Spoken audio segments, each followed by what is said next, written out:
আজকের এই ভিডিওটি সম্পূর্ণ দেখার পর তোমরা বুঝতে পারবে যে কিভাবে কস্টিং কম রেখে কোনো প্রোডাক্ট তৈরি করা যায়।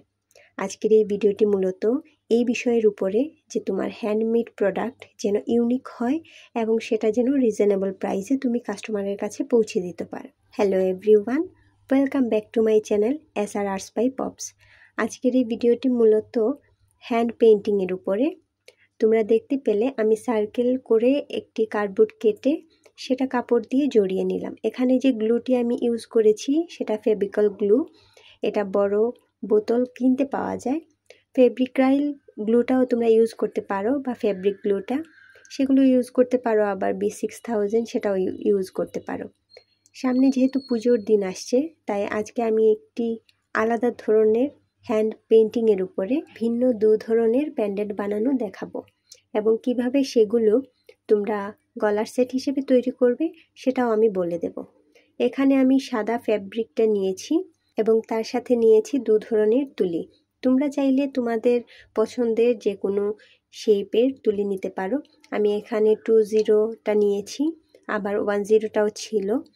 আমি যেহেতু আঁকাআঁকি একটু কম পারি, তাই একদম সিম্পল করে আমি এই প্যান্ডেন্টটা তৈরি করব। দুটো পেন্ডেন্টই পুজোর জন্য, পুজোর কালেকশনের জন্য। প্রতি বছর পুজোতেই আমি এরকম বিভিন্ন কালারের উপরে এই ডিজাইনের পেন্ডেন্টগুলো তৈরি করে সেট বানিয়ে দিই। এই বছর মনে হলো যে যারা নতুন উদ্যোক্তা তাদের জন্য একটি ভিডিও তৈরি করি। এখানে আমি একদম সিম্পল করে ডিজাইন রেখেছি। তোমরা চাইলে তোমাদের পছন্দের যে কোনো ডিজাইন দিতে পারো, এই ডিজাইনটাও দিতে পারো। যদিও এই ডিজাইনটি আমি গত 2 বছর ধরে তৈরি করে আসছি, সেজন্য তোমাদেরকে বলছি তোমরা চাইলে এই বছর পুজোতে তোমরাও এরকম কয়েকটি প্যান্ডেন্ট তৈরি করে সিম্পলের মধ্যে গলার সেট, নেক পিস তৈরি করে দিতে পারো তোমাদের পেজে।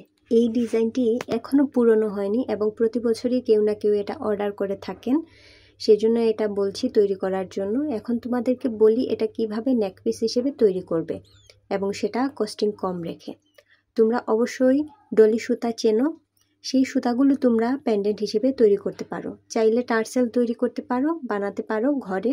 ডলি সুতা ছাড়াও কটন সুতাটা ইউজ করতে পারো, যেটা বান্ডিল হিসেবে 20 টাকা করে পাওয়া যায়।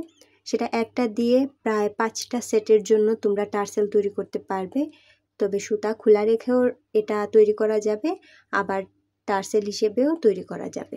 এরপর হচ্ছে তোমরা বিটস কি ইউজ করবে। কাঠপুতিগুলো খুবই কম দামে পাওয়া যায়, 100 গ্রাম হয়তো 50 টাকা বা 70 টাকা হিসেবে। তোমরা প্যান্ডেন্টের কালারের সাথে ম্যাচ রেখে কাঠপুতিগুলো ইউজ করতে পারো। সেগুলো বিভিন্ন সাইজে পাওয়া যায়, লম্বা সাইজের পাওয়া যায়, আবার চ্যাপ্টা বা গোলও পাওয়া যায়। তোমাদের পছন্দ মতো যে কোনো শেপটা ইউজ করতে পারো। যদি পুরো সেটটার কস্টিংটা আমি বলি, তাহলে প্যান্ডেন্ট তৈরি করতে তোমার কার্ডবোর্ড হয়তো সেখানে 2 টাকার কার্ডবোর্ড লাগছে, আবার কাপড় লাগছে ধরো 2 টাকার। এখানে যে রং বা তুলিটা ইউজ করছো সেটার কস্টিংটা যদি তুমি 2 টাকা ধরো, আবার যে ডলি সুতা বা তুমি যদি কটন সুতা ধরো সেটা আমি ধরলাম 5 টাকা। তুমি যদি কার্ড বিটসগুলো ইউজ করো তাহলে সেখানে হয়তো 5 টাকা কস্টিং আসবে। তবে কটন বলগুলো ইউজ না করাই ভালো, কটন বলের দামটা একটু বেশি হলে কস্টিংটা বেড়ে যায়।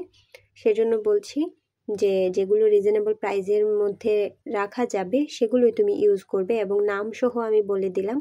তার মানে দেখা যাচ্ছে 20 টাকার ভেতরে একটি গলার কানের সেট তুমি তৈরি করতে পারছো এবং সেই সেটটা তৈরি করার পেছনে যেহেতু তোমার একটু টাইম লস হচ্ছে, টাইম লাগছে, আর্ট করতে একটু টাইম লাগে, সেজন্য তুমি সেটার মূল্যটা 200 টাকার ভেতরে তুমি রাখতে পারবে।